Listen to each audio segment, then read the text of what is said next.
Сәлеметсіңдер ме, балалар? Алфавитпен танысуды одан әрі жалғастырайық. Бүгінгі әріп мінекей. Бақа-бақа бақылдадың, суға түсіп қақылдадың, дірілдейсің, жаурадың ба? Суда нең бар ақымағым?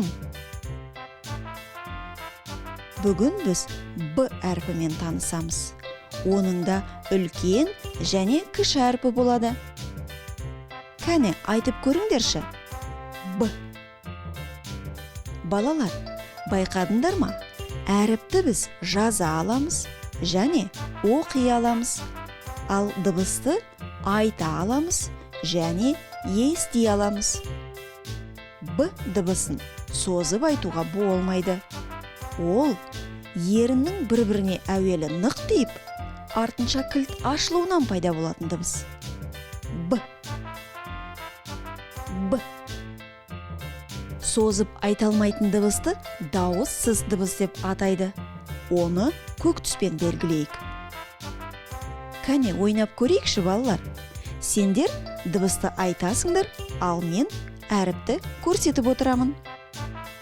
Б. Б. Б. Б. Жарайсыңдар. Ойланып көріңдерші, сендер білетін қандай сөздерде Б дыбысы кездеседі.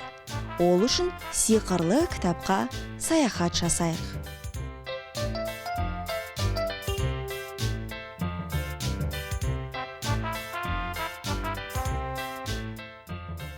Б әріпі. Б әріпі. Бұлт. Бұлт. Бесік. Бесік. Бөпе. Бөпе. Балапан. Балапан. Бұғы. Бұғы. Бақа. Бақа. Балық. Балық. Барыс. Барыс. Бүркіт. Бүркіт. Байрақ. Байрақ.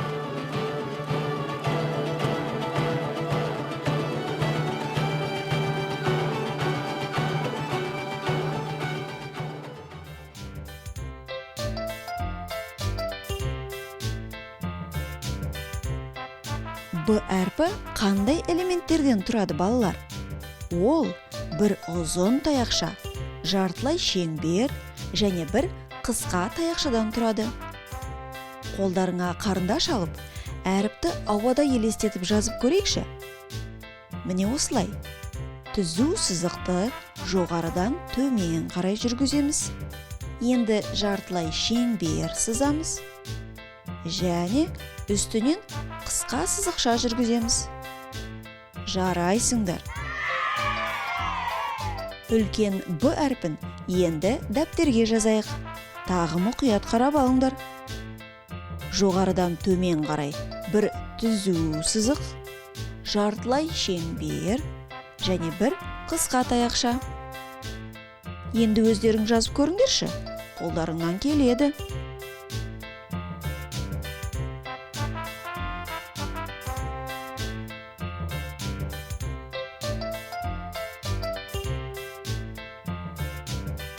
Жарайсыңдар. Ал енді мына сөздерге қараңдаршы, балалар.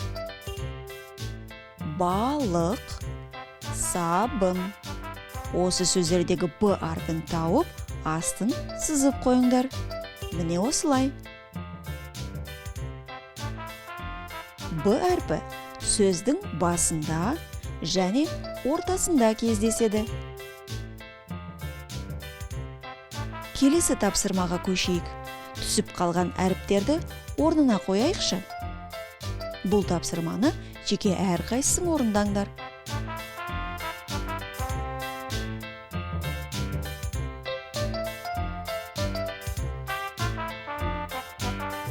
кәне қайталайықшы балалар. Бүгін біз қандай әріппен таныстық? Дұрыс, Б әрпі. Ол созылмайды. Б. Ол дауыссыз дыбыс. Бүгінгі сабағымыз осымен аяқталды. Келесі кездескенше.